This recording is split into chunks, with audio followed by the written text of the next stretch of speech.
Hi friends, I am going to make a brownie. I am going to make a brownie and sweet dish. I am going to make an easy recipe. I am going to make 1.5 cup sugar. Sugar and brown sugar, 1/4 cup, white sugar, 1/4 cup. That is melted butter, 1/4 cup. Then we have 1 tablespoon oil. This oil is coconut oil, sunflower oil. Okay. This is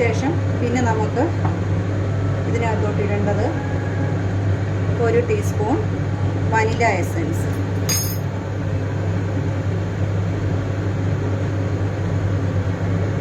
Vanilla essence. This is 3 മുട്ട.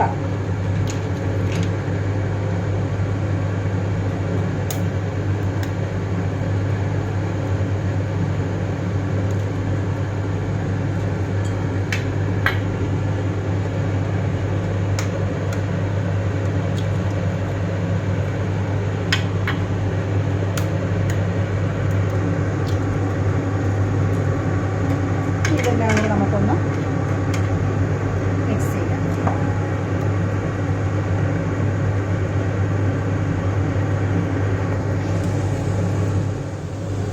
Okay, ഇപ്പം ഇനി അതിനകത്തോട്ട് dry ingredients, ഇതിനകത്ത് 1/4 cup മൈദ ഞാൻ അരിച്ചിടുവാണ്.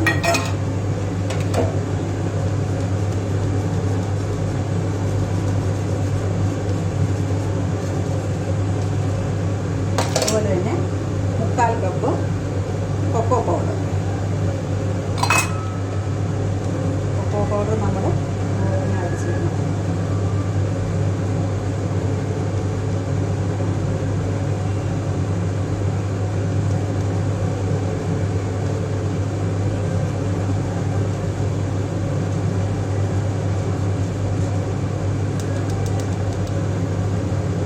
ഇനി നമുക്ക് ഇതിനകത്തോട്ട് വേണ്ടത് 1/2 teaspoon coffee powder. Coffee powder ഈ ചോക്ലേറ്റ് ചെയ്യുമ്പോൾ നല്ലൊരു ടേസ്റ്റ് വരും.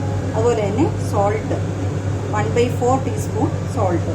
കാരണം നമ്മൾ സോൾട്ടഡ് ബട്ടർ അല്ല ഉപയോഗിച്ചിരിക്കുന്നത്. പിന്നെ സോൾട്ടഡ് ബട്ടറാണ് ഉപയോഗിക്കണമെങ്കിൽ പിന്നെ ഉപ്പിടേണ്ട ആവശ്യമില്ല. ഇതും കൂടി ഇട്ടിട്ട് നമുക്ക് മിക്സ് ചെയ്യാം. ഈ സമയത്ത് നമ്മൾ വിസ്ക് ഒന്നും ഉപയോഗിക്കേണ്ട, ജസ്റ്റ് ഇങ്ങനെ ഫോൾഡ് ചെയ്താൽ മതി.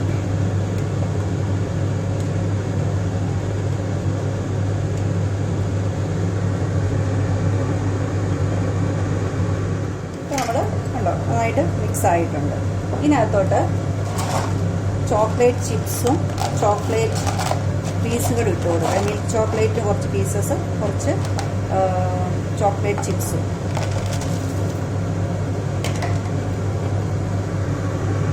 നമ്മൾ കിട്ടുന്ന നല്ലൊരു ചോക്ലേറ്റ് ഇങ്ങനെ നമുക്ക് കഴിക്കുമ്പോൾ ഫീൽ ചെയ്യും. അതിന് വേണ്ടിയിട്ടാണ് ഇങ്ങനെ ഇട്ട് കൊടുക്കുക. അപ്പോൾ നിങ്ങളുടെ ഇതിൽ ചോക്ലേറ്റ് ചിപ്സോ ചോക്ലേറ്റ് ചിപ്സോ ഒന്നും കഴിക്കുമ്പോൾ ഇതിലും കുഴപ്പമില്ല. പക്ഷേ ഇതൊരു ഒരു രസത്തിന് വേണ്ടി ഇട്ട് കൊടുക്കണമെന്ന്. അപ്പോൾ ശരി, ഇനി നമുക്ക് ഞാനിപ്പോൾ ഒരു ട്രേ എടുത്ത് വെച്ചിട്ടുണ്ട്. അതിനകത്ത് ബട്ടർ ഇട്ട് ഗ്രീസ് ചെയ്തിട്ട് പേപ്പർ ഇട്ടതാണ്. അപ്പോൾ അതിനകത്തോട്ട് വേണം ഒഴിച്ച് കൊടുക്കാനായിട്ട്. ഈ ഹീറ്റഡ് ഓവനിലോട്ട് നമുക്കിത് ഒഴിച്ച് വെക്കണം.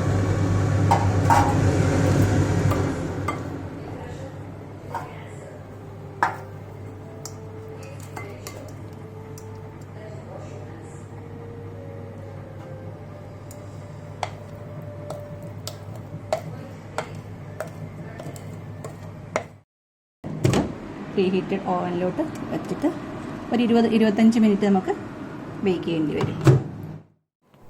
ഫ്രണ്ട്സ്, അപ്പോൾ നമ്മുടെ ഒരു 20 മിനിറ്റ്സ് ആയിട്ടുണ്ടായിരുന്നു. അപ്പോൾ എനിക്കിത് ഇപ്പോൾ ബ്രൗണി റെഡി ആയിട്ട് വന്നിട്ടുണ്ട്. നോക്ക്, നല്ല ടോപ്പ് നല്ല ക്രഞ്ചി ആയിട്ടുള്ള ഒരു ബ്രൗണി. വളരെ ഈസി ആയിട്ടുള്ളതാണ്. അപ്പോൾ നിങ്ങൾക്ക് ട്രൈ ചെയ്യാം. എല്ലാവരും ചെയ്ത് നോക്കുക. ഇഷ്ടപ്പെട്ടെങ്കിൽ വീഡിയോ ലൈക്ക് ചെയ്യുക, ഷെയർ ചെയ്യുക. ആദ്യമായിട്ട് കാണുന്നവരാണെങ്കിൽ സബ്സ്ക്രൈബ് ചെയ്യുക.